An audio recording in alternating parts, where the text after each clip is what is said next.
ओन्नमो भगवते वासुदेवाय। श्रीशुक उवाच बलिरेवं गृहपतिः कुलाचार्येण भाषितः तूष्णीं भूत्वा क्षणं राजन्नुवाचावहितो गुरुं। बलिरुवाच सत्यं भगवता प्रोक्तं धर्मोऽयं गृहमेधिना अर्थं कामं यशो वृत्तिं यो न बाधेत कर्हिचित् स चाहं वित्तलोभेन प्रत्याचक्षे कथं द्विजम् प्रतिश्रुत्य ददामीति प्राह्रादिः कितवो यथा न ह्यसत्यात् परो धर्म इति होवाच भूरियम् सर्वं सोढुमलं मन्ये ऋते लीकपरन्नरम् नाहं बिभेमि निरयान्नाधन्यादसुखार्णवात् न स्थानच्यवनान् मृत्योर्यथा विप्रप्रलम्भनात्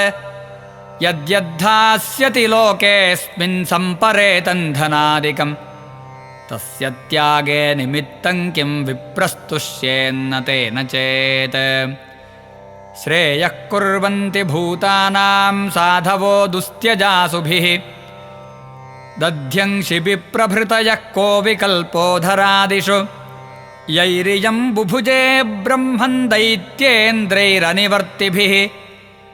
तेषां कालोऽग्रसील्लोकान्न यशोऽधिगतं भुवि सुलभायुधि विप्रर्षे ह्यनिवृत्तास्तनुत्यजः न तथा तीर्थ आयाते श्रद्धया ये धनत्यजः मनस्विनः कारुणिकस्य शोभनं यदर्थिकामोपनयेन दुर्गतिः कुतः पुनर्ब्रह्मविदां भवादृशान् ततो वटोरस्य ददामि वाञ्छितम् यजन्ति यज्ञक्रतुभिर्यमादृता भवन्त आम्नाय विधानकोविदाः स एव विष्णुर्वरदोऽस्तु वा परो दास्याम्यमुष्मै क्षितिमीप्सितां मुने यदप्यसावधर्मेण मां बध्नीयादनागसम्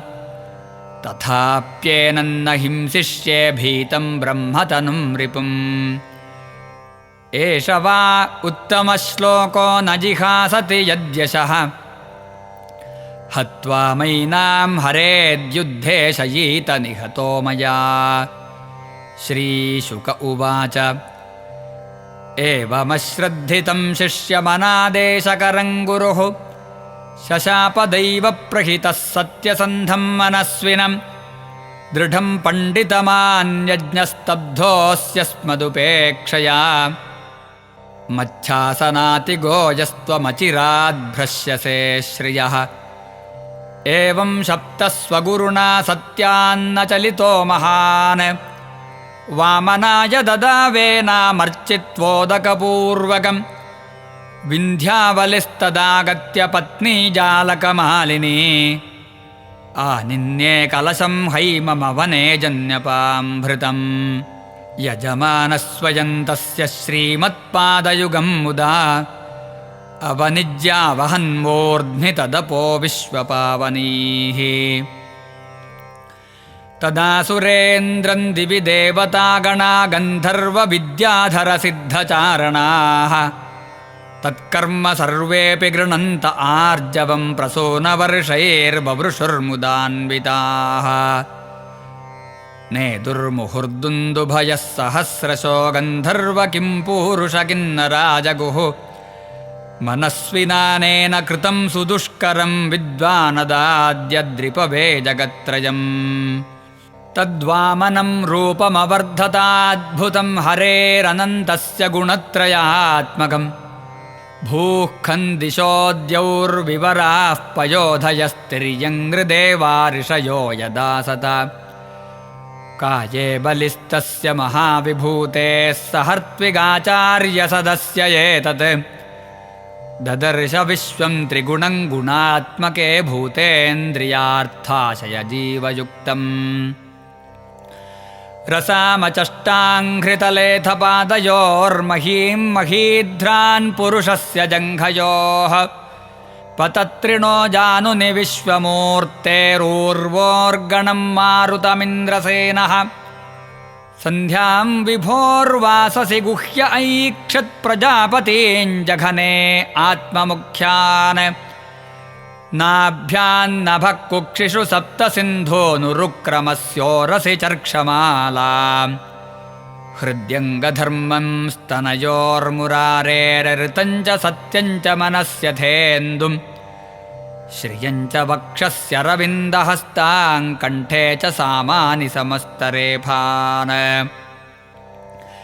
ಇಂದ್ರಪ್ರಧಾನಾನಮರಾನ್ ಭುಜೇಷು ತತ್ಕರ್ಣಯೋಃ ಕಕುಭೋದ್ಯೌಶ್ಚ ಮೂರ್ಧ್ನಿ ಕೇಶೇಷು ಮೇಘಾಂಶ್ವಸನನ್ನಾಸಿಕಾಯಾಮಕ್ಷ್ಣೋಶ್ಚ ಸೂರ್ಯಂ ವದನೆ ಚ ವಹ್ನಿಂ ವಾಣ್ಯಾಂಚ ಛಂದಾಂಸಿ ರಸೇ ಜಲೆ ಸಂಭ್ರುವೋರ್ನಿಷೇಧಂಚ ವಿಧಿಂಚ ಪಕ್ಷ್ಮಸು ಅಹಶ್ಚ ರಾತ್ರಿಂಚ ಪರಸ್ಯ ಪುಂಸೋ ಮನ್ಯುಂ ಲಲಾಟೇ ಧರ ಏವ ಲೋಭಂ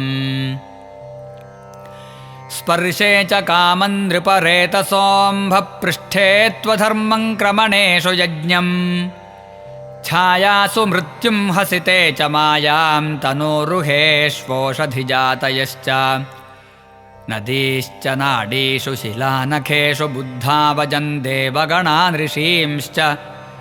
ಪ್ರಾಣೇಷು ಗಾತ್ರೇ ಸ್ಥಿರಜಂಗಮಾನಿ ಸರ್ವಾಣಿ ಭೂತಾನಿ ದದರ್ಶ ವೀರಃ ಸರ್ವಾತ್ಮನೀದಂ ಭುವನಂ ನಿರೀಕ್ಷ್ಯ ಸರ್ವೇ ಸುರಾಃ ಕಶ್ಮಲಮಹಾಪುರಂಗ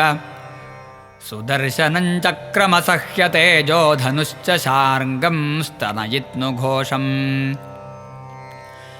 ಪರ್ಜನ್ಯಘೋಷೋ ಜಲಜಃ ಪಾಂಚಜನ್ಯಃ ಕೌಮೋದಕೀ ವಿಷ್ಣುಗದಾತರಸ್ವಿನಿ ವಿದ್ಯಾಧರೋऽसि ಶತಚಂದ್ರಯುಕ್ತಸ್ತೂಣೋತ್ತಮಾವಕ್ಷಯಸಾಯಕೌ ಚ ಸುನಂದಮುಖ್ಯಾ ಉಪತಸ್ಥುರೀಶಂ ಪಾರ್ಷದಮುಖ್ಯಾಃ ಸಹ ಲೋಕಪಾಲಾಃ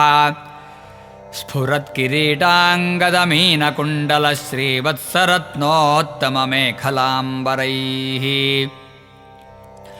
ಮಧುವ್ರತಸ್ರಗ್ವನಮಾಲಯಾವೃತೋ ರರಾಜರಾಜನ್ ಭಗವಾನುರುಕ್ರಮಃ ಕ್ಷಿತಿಂ ಪದೈಕೇನ ಬಲೇರ್ವಿಚಕ್ರಮೇನ ಭಃಶರೀರೇಣ ದಿಶಶ್ಚ ಬಾಹುಭಿಃ ಪದಂ ದ್ವಿತೀಯಂ ಕ್ರಮತಸ್ತ್ರಿವಿಷ್ಟಪನ್ನ ವೈ ತೃತೀಯಾಯ ತದೀಯಮಣ್ವಪಿ ಉರುಕ್ರಮಸ್ಯಾಂಘ್ರಿರುಪರ್ಯುಪರ್ಯಥೋ ಮಹರ್ಜನಾಭ್ಯಾಂ ತಪಸಃ ಪರಂಗತಃ ಇತಿ ಶ್ರೀಮದ್ಭಾಗವತೆ ಮಹಾಪುರಾಣೇ ಪಾರಮಹಂಸ್ಯಾಂ ಸಂಹಿತಾಯಾಂ ಅಷ್ಟಮಸ್ಕಂಧೆ ವಿಶ್ವರೂಪದರ್ಶನಂ ನಾಮ ವಿಂಶತಿತಮೋऽಧ್ಯಾಯಃ ಸರ್ವತ್ರ ಗೋವಿಂದನಾಮ ಸಂಕೀರ್ತನಂ ಗೋವಿಂದ ಗೋವಿಂದ